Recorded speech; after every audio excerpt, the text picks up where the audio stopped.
The Blue Jays have been really busy to start this season with the trade of Kendrys Morales before the year. And 5 games in, you trade Kevin Pillar to the San Francisco Giants. And last night, the Blue Jays lock up Randal Grichuk to a 5-year, $52 million contract. To be honest, I didn't really see this one coming, but I'm not angry. Grichuk's been a consistent guy, and you got to realize what he does bring to the team, right? He brings you speed. He's got fairly decent speed. He's got a good arm in the field. He's a smart outfielder. He gives you power. You know, and he'll hit you, what, 240, 250 on the year. Fine by me. And the fact that he is going to be making $12 million next year for the first year of the contract, and then the rest of the way it's only $9.33 million the rest of the way, it's not bad. It really isn't. And the Jays aren't going to be up near their budget for quite some time. So you don't have to worry about that money coming back and biting you in the rear end. Randal Grichuk, well-deserved, gets paid because last year he put up a big season.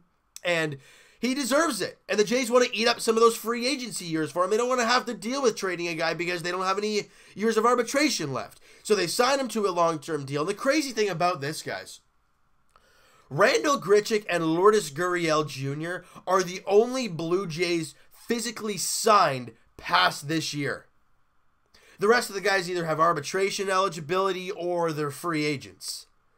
That's crazy. That is ridiculous to hear about. But, you know what? It's great to see Randal back. I mean, as much as people are going to say, well, I overpaid for him, overpaid, the management's stupid, blah, blah, blah, all that stuff. But in the end, I mean, you look at the signing, and it needed to happen. You know, Randal Grichuk is a guy that has been a staple for this guy last year, right? Obviously, since that DL stint that he had last season, he was dynamite. He was fantastic. You know, and we love what we saw from him there. Now, ideally, he's had a slow start to this year, but he does have a home run and a couple RBIs and 3 runs scored. Great to see from Randal. But, again, as the Jays offense will, as all offenses will in the big leagues, they will find a way, right, to continue to get better and stuff like that. And for Randal Grichuk, I'm not worried about him because I'm pretty confident that he's going to find his stroke again, and he's got that power. The Rogers Center, we all know, can be a bandbox, and it's going to be interesting to see how he progresses now with the contract signed. You know, I'm happy. So what this contract does mean for the Blue Jays, they're committing to him. They are committed to having Randal Grichuk in for the near future. He's 27 years old, so arguably one of the veterans on the team, if you want to call him that. At least one of the veterans in the outfield. Might even be one of the oldest outfielders actually on the team at 27 years old. So you're kind of giving him that, you know, I guess that extra breathing room. You're giving him that source of, hey, controllability. You're here, relax, play your game, and just have at it, you know. And I'm excited to see what Randal Grichuk's going to do now with the contract done, and it's going to be really exciting to see what the future holds for Grichuk and really the outfield now, because now you've kind of got a guy locked into a spot.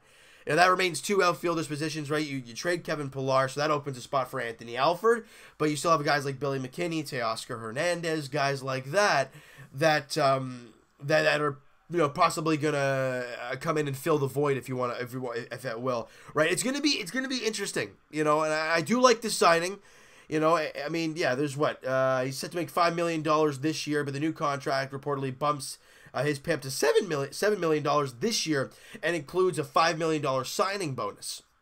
So, I mean, you look at the contract of $52 million, and it bumps up $2 million for this season, plus the $5 million signing bonus, plus he makes $12 million next year. So, again, like we've seen with hockey contracts, a lot of front-loaded stuff, which is okay, because the Jays aren't going to be anywhere in the next couple of years, so that money that he's making this and next year doesn't really mean anything.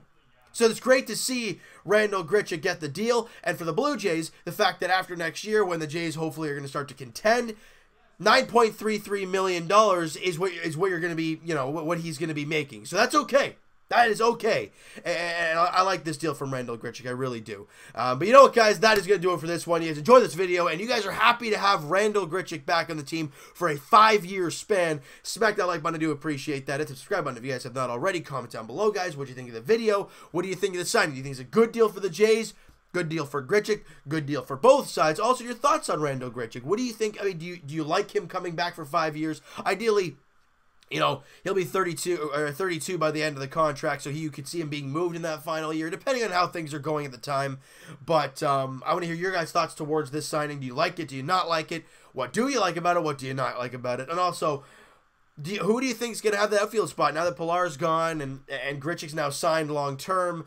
Who do you think is going to have it with Teoscar Hernandez, Billy McKinney, and also Anthony Alford? It's a lot of question marks. It's gonna be really exciting. All right. So, like I said, guys, hit that like button if you guys know this one. Hit the subscribe button if you guys have not already. Comment down below everything towards this signing. And Evan and I will talk to you guys podcast edition a little bit later on. He's actually here right now, so we'll be doing the podcast very, very shortly, and it'll be uploaded.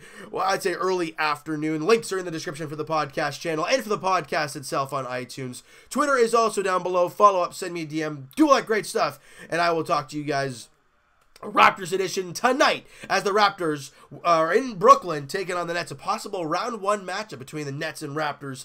I think it's a 7:30. I think it's probably a 7:30 tip off there in Brooklyn. Just gonna have a look.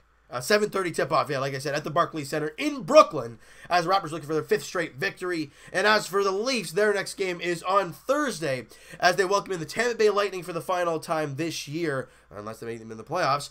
7 o'clock puck drop there at Scotiabank Arena. Andrei Vasilevsky, Frederik Andersen are the expected starters in that game on Thursday night.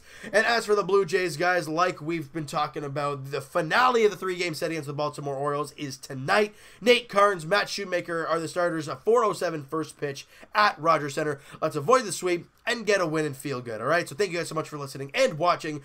I hope you guys enjoyed this video. We'll talk to you guys then.